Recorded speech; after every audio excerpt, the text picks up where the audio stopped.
I hate. Bet you didn't expect that.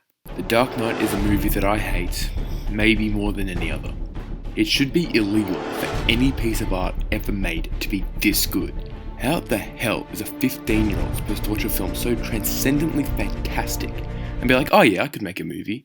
It's just not gonna happen. But as much as I hate it, who doesn't love The Dark Knight? I mean, come on. The only reason Spider-Verse is better is because of the spastic aspect ratio and this credit.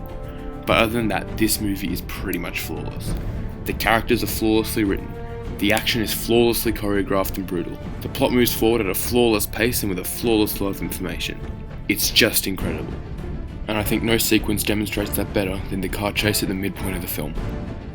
Now to be clear, I'm not saying this is the best scene in the film because A, that's this one and you all know it. Evening, Commissioner. And 2, I'm talking about a sequence, not an individual scene. Cool? Cool. Batman must take off his mask. The Joker wants Batman to unmask himself to the world, and every day Bruce waits, people die. Bruce says Batman told Harvey to call a press conference where he plans to reveal his identity. You can't give in! Harvey decides not to give Bruce the chance and takes the fall, knowing Joker will go gunning for him and hoping that Batman will step up and save him. The action is on point. It begins rather small scale, opening with cars ramming into each other and small guns being fired. By the end it's escalated to RPGs and flipping trucks.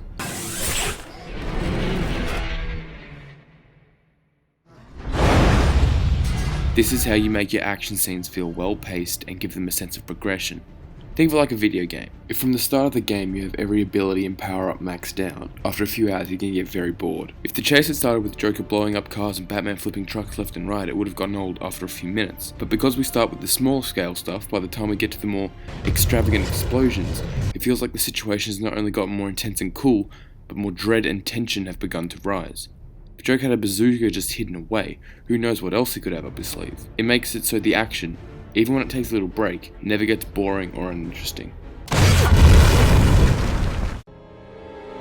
Christopher Nolan, as I'm sure you know, is a master when it comes to, well, film in general, but especially at blending practical and computer animated effects. Did you know that they built and blew up a miniature of the tunnel, complete with scale model cars?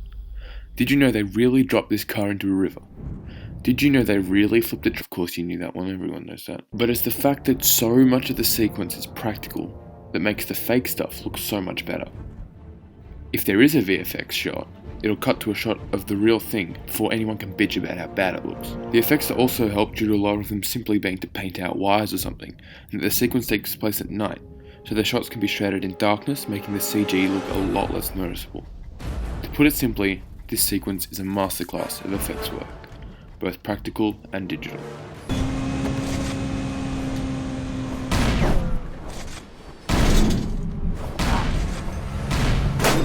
These things are built for that, right?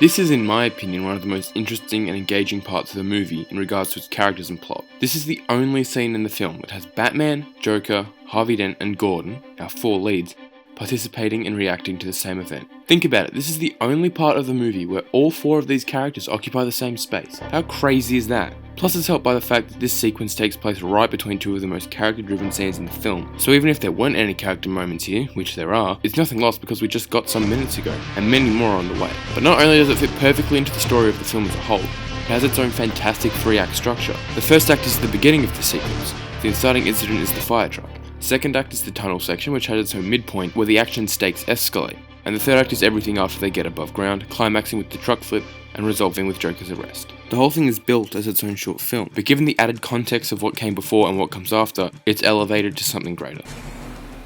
It's also one of the best put together sequences of the film. It's edited nice and tight, but with enough room for the viewer to breathe and really look at and understand what they're seeing. The score is by Hans Zimmer, so I don't even need to elaborate. The camera work by Nolan and DP Wally Fisher is brilliant, framing the action so that everything that needs to be seen can be seen.